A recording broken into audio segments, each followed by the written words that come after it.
where you are. You are where you're supposed to be. Everyone tries to do the right thing. We try to do the right thing. We live our life as best as possible. We try to grow. We try to excel. We say we learn. We try to learn from our mistakes. So the perception and the belief is, I'm giving 100%. I'm doing everything I can, but we're all facing problems. Problems coming up. Problems with your family, with your kids, with your job, with your health, or with your financial situation. So some people, and this is especially true for those who are quote unquote awakened or believe they are more spiritual. Typically, the people who believe they're more spiritual have less money. Typically. From my work and research in this field, typically there's an inverse relationship. More spiritual, less money. And there are fundamental reasons for that. It's because we are spiritual beings living through a physical existence, physical body. And the body is a vehicle for those experiences. Otherwise, we cannot touch, taste, and feel. Right? So, at the end of the day, we are spiritual beings inhabiting a physical being. And the spirit is the immortal aspect of us that goes on somewhere else or returns or wherever it goes. Doesn't matter. The body, the physical body is temporary. You're lucky if you live 80 years. Many people now are dying 65, 70. So when we say so, you live 100 years, very few people live 100. And from 85 to 100, you're basically sitting staring at the wall, right? You're in a home, you go for a little walk, and then you stare at the wall. So the last portion of your life matches kind of the beginning of your life, right? In the beginning of your life, you're wearing diapers. And at the end of your life, you're wearing diapers. So if we took the prime real estate of life, let's say after the diaper period, after puberty, 12, let's say 12, and let's say you get to 70 or 75, okay, 75. So 12, let's even say 15 to 75, that's what, 60 years. That's 60 years of learning. Right? Making mistakes, relationships, careers, jobs, problems, right?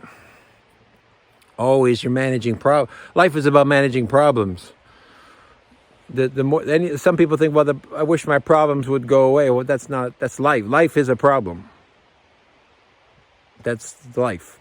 If you have problems, you're alive. The people who don't have problems are dead.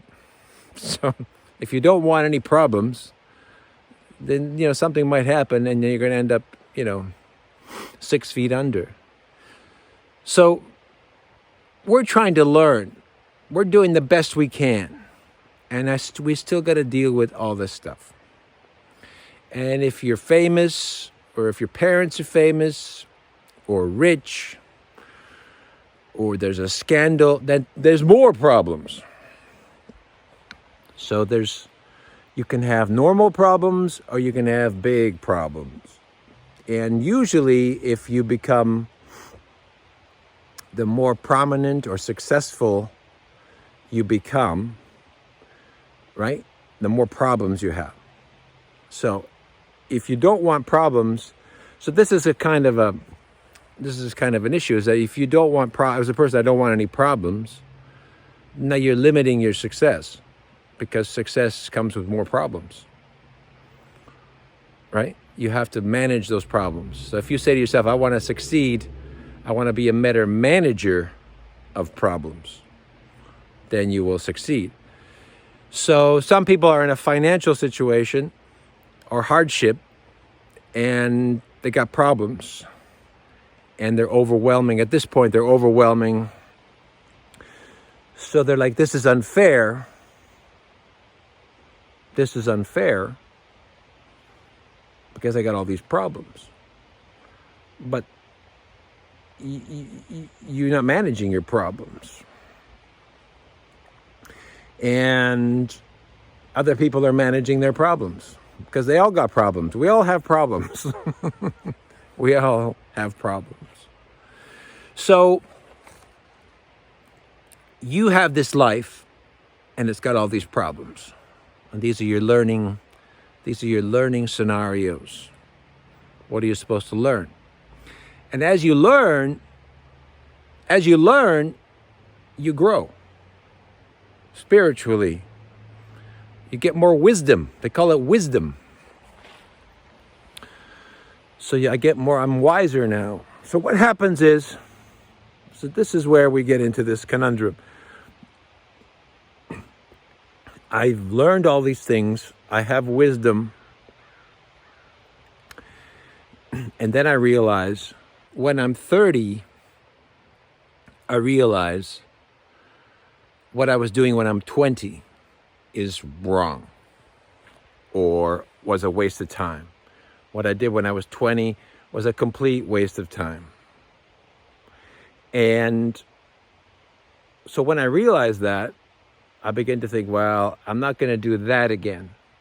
I shouldn't have done that. That's a waste of time. So by the time, as you get older, you realize that what you did throughout your childhood, or most of your life, was a waste of time.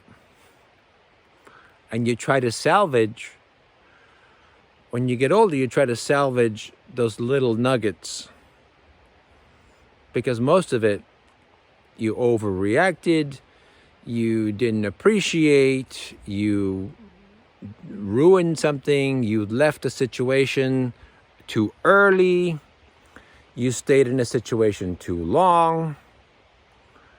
So this is when you get older. So I'm just showing you that as you get wiser, your whole life is a waste of time. What you're doing now is a waste of time. If you understood, but you don't understand.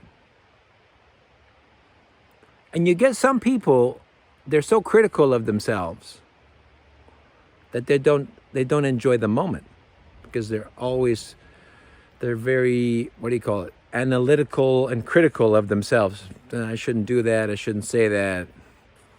I want him to like me. I want to present myself a certain way.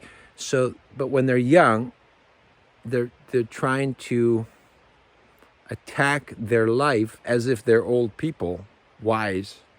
Shouldn't do this, shouldn't do that. But the fact is, when you're young or younger, and I'm talking not teenage, I'm talking 20s or 30s, those young. And when you're young, you're going to make mistakes. You're enjoying the moment. You're going to say, hey, I want to do this. And even though it's not a great idea, even though it's a waste of time to buy a fancy car, that's what you want to do. And then it is a waste of money, it's a waste of time. And you look back, but then you look back and you say, that was a stupid thing to do. And then your friends will say, we told you.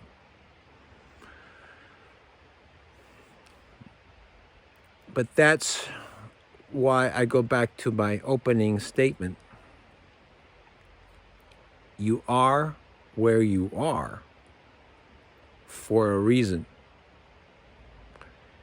And it's not just a physical reason. It's not just a logical reason. It's not just for career purposes. It's not just for wisdom. It can be for spiritual reason. Right? So I often say that if everyone did the same thing, there would be nothing here. Right? If everybody, let's say everybody wanted to make money, and making money, you had to become an investment banker. So everybody was an investment banker. The whole world. Every country, everybody, every person, every city, every town, everyone's an investment banker or studying to be an investment banker. Okay? Think about it. That's the extreme. Because we all want money, and money comes from investment banking. So, who's going to farm the land? Who's going to cook food? Who's going to build cars? Who's going to invent the television? Who's going to develop the internet? Who's going to be a doctor? If someone gets sick, who's going to cure the sick? Who's going to help the needy? Who's going to do social work? Who's going to help refugees? Who's going to make clothes? Glasses. How will people see if they don't have glasses? Who's going to cut hair? Right? Who's going to sell toothbrushes and orange juice and printers and paper and shoes? We're not going to have any shoes. Everybody's an investment banker. No shoes. Who's going to open up a bank? Who's going to build a bank if there's no engineer, no architect? So who's going to talk about banking if there's nobody on the news or podcast criticizing the banking industry? So my point is, you are where you are for a reason. That might not be your personal goal. You might be involved in the car industry, and guess what? People drive cars. I have to buy a car, and thank you for making one. Or you're selling cars. Thank you for selling a car. Otherwise, I would not have a car. I would not have clothes. So we are all, you can't say that the person in the textile business is better than the person in the automotive business, or that the spiritual person who does nothing is better than everybody because they're one with the universe, or they just don't want to work. They're work agnostic. So we don't know, like, it's very easy to say, well, that person's job is better than my job. But you're not here for a job. That's part of the process. That's up to you, your career. But you're also here for spiritual reasons, right? The people you associate with, the things you're doing, what's your contribution? And then there are things that happen in life. Things happen in life that seem negative or bad, unless you understand why they happen. So I'll give you my example. My example, because that's relevant. I became. So when I was young, I'm a very physical person. Very physical, very active. And anything I did had to have a physicality to it, even a job. It had to have, labor. I didn't want to sit in an office. I didn't want to be an office worker because I wanted to be outside. I had to be physical. And so I treasured that aspect of my life, and I trained, and I'm a very physical person. So when I was about 25, how old was I?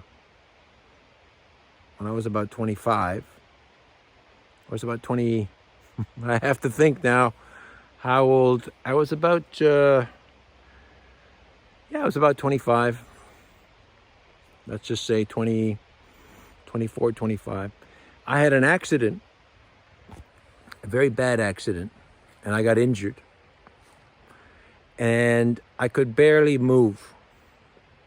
I could barely move, I could barely walk. And so my entire life was physical. I had a physical life. Everything was about movement, training, working, right? Everything's moving. And so that my entire identity was taken away because I got injured. Now the injury, I knew it was soft tissue damage, and I knew that it would eventually heal, but it wasn't healing. And it was unusual, like it just wasn't healing, because I thought a couple of weeks, I'm a very optimistic, couple of weeks, 3 weeks, not healing. It's getting worse. So now I'm starting to get into the mindset, psychological, what am I going to do? And I have all this energy. And anger and frustration. And I took a course at college, a creative writing course. And before then, I wasn't much of a writer. I could write something, but I wasn't a writer. I couldn't form proper sentences. And I didn't do much writing. I didn't do much faxing, anything, because I'm a very physical person. This is still early on in the computer. The computers weren't widely, they were just coming out. Computers, desktops. So I wasn't computer literate. So I took this course, creative writing, and around that time, because my friends saw this situation, and one of my friends gifted me an old desktop computer. He says, I'm buying a new computer, you can have my old one. And there's this big, clunky desktop computer, but I didn't know how to use it, so I had to learn how to use it. But I got time, I'm injured, I can learn how to use it. And then I didn't know how to type, because I was just doing the single button. And that's very frustrating. And so I started studying typing. There were some computer software programs at the college, learn by yourself typing. So I would spend hours learning how to type.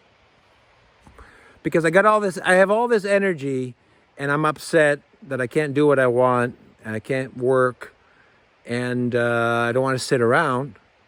So what happened is my physical energy transferred up into my mind. And I redirected that physical energy, the physical chi, into my mind. So my mind now became active. So I learned how to type. And I took the creative writing course, and we would get assignments, and we would get simple. This is like the introductory course. So we get like a simple assignment. One of the assignments was go to the cafeteria and describe what you see. One paragraph. Describe what you see. That was an assignment. So I went to the cafeteria, and I don't know nothing about writing. I don't know anything about observation. I know nothing at all because it's not physical. So I see a banana. I see a guy eating porridge. So I write a paragraph, but I don't know how to. Then I realize I don't know how to write. I realize I can't write. Like, what's a sentence? Because I'd been out of school for 7, 8 years. So I wrote this thing, and I rewrote it, and I rewrote it, and I had to figure what's an adjective, what's an adverb, what's a pronoun, like right from the basic. And I'm learning to type, and I rewrote it, and I rewrote it, and I spent 40 hours on that paragraph. 40 hours in that paragraph. And I sent it in, and she gave me a C minus. And my classmates were getting B plus, A minus, and it's just like easy. It's like easy. But for me, I spent 40 hours on it. And so I got another assignment, which is, a few paragraphs, and I spent 20 hours on that, and I got another C minus. And I would complain. I say, "What's wrong? Why am I getting a C minus? This is art. I spent 20 hours on this thing. It's just not very good." And my classmates were getting A minus, A, B plus, and their stuff was just basic. It's just a straight observation, which I couldn't write. I didn't have that ability. So that was the beginning. That tragedy was the beginning of my writing. And as much as there's a part of me that is a very physical person, there's a physicality that began that writing. And I became a writer. And once you become a writer, you sacrifice your career, your finances. Writing is a very isolated job, art. So you're spending more time alone, you're thinking, observing. So that changed my entire life, this observation. And then later, when I had these spiritual experiences, and when I was meeting all kinds of, beings from other worlds, as odd and strange as that was, that shifted my thinking to the spiritual, to the multidimensional. And I would talk about the multidimensional world. And at the time, I was talking about multiple dimensions, and people said, well, they were calling me names. That's not true. There's no proof. Fast forward today, we're all talking about multidimensional, multiverse, right? Multiple realities, multiple timelines. So, so you are where you are because that's where you're supposed to be, and it's going to keep changing. So a tragedy sometimes is a shift. It's a subtle shift. And it's part of that spiritual program that had I not shifted into writing, I would have been off the path. And had I done it too late, let's say I resisted. Let's say I was just adamant, resisted. And I missed that opportunity. And then I became an alcoholic. And then I got married to the wrong person. I got divorced. So let's say from 25, just in my case, 25, I just fought it. And then I come back at 35. Now I've just wasted 10 years. 35, I got divorced. I've gone cold turkey. And now I've got like scars and wounds and debts.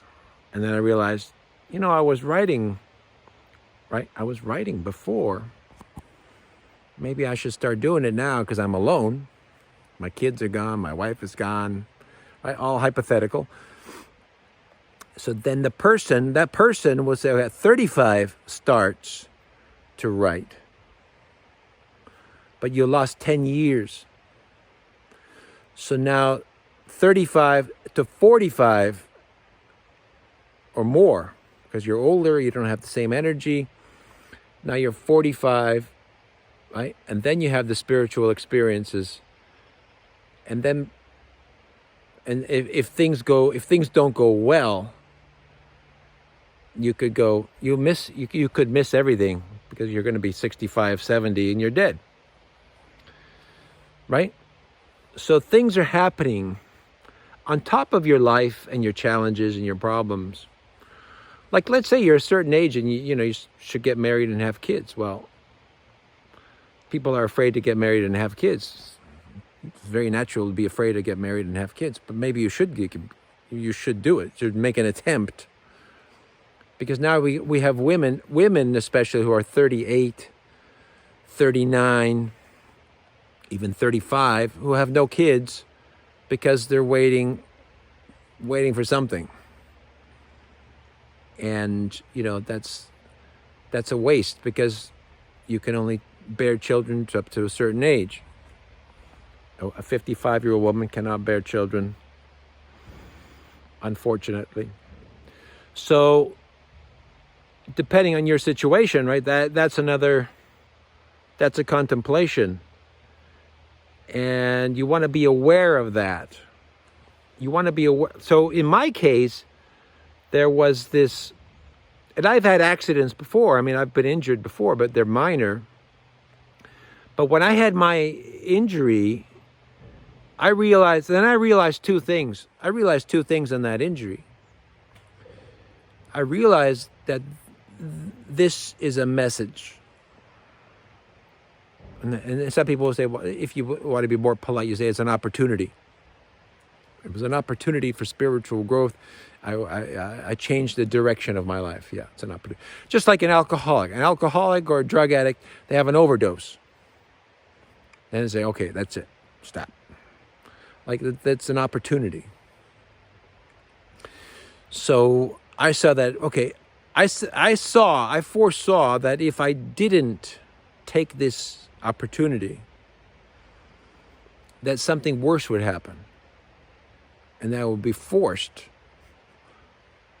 with some kind of physical impairment. That's what I saw. Like somebody, and I've seen, you have to look at your own life.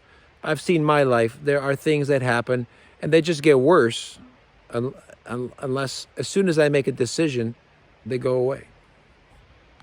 So I recognized that there were some other minor injuries, and then major.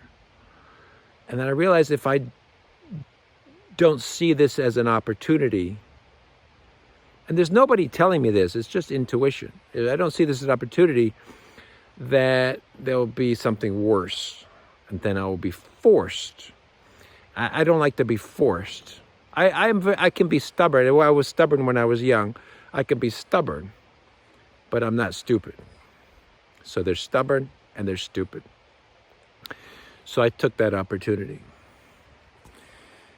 And then later in life, when I became more spiritual, when I began to talk to people and meet people, they would tell me these similar stories. There was a woman. She was having issues with growing, and then she had a minor car accident. And then she couldn't change. She wouldn't change. And then a week later, she had another car accident. And she still wouldn't change. She couldn't change. And then the next week, she had a major car accident. The car was totaled. And luckily, she was unhurt. And then she changed. So there's lots of these examples that I observe in my life, and other people have shared their stories with me. So there's, on top of these, we have these problems and things happening to us. They're also kind of reminding us or nudging us, putting us on the right path. So not everything that happens to you is against you. right? Sometimes the universe speaks, right? You're in the hospital. Okay, I get it. You're having the same problem comes up over and over. Okay, I get it. I'm in the wrong field, right? Maybe you're in the wrong career and you're taking drugs and you want to kill yourself. Get out. That's time to change. So you are where you are for a reason. By the same token, if you're not in the right place, the universe will speak to you, will help you. People will show up, something will happen. And if things start happening and there's a pattern, you recognize it and you kind of work with it. Okay, there's all this stuff happening. I have to deal with it. And to deal with these problems, like the kid is sick, to deal with that problem, I now have to give up that. I have to give up my career or my success because I got to help my kid. And then maybe when that's over, you can go back, but maybe you don't. You never go back. Maybe you helped and then maybe now you're a changed person. I got different priorities. We use these words. I got different priorities now, and you're doing something else. And that became a catalyst, right? Your kid illness or your parents' illness or your situation or your trauma became a catalyst that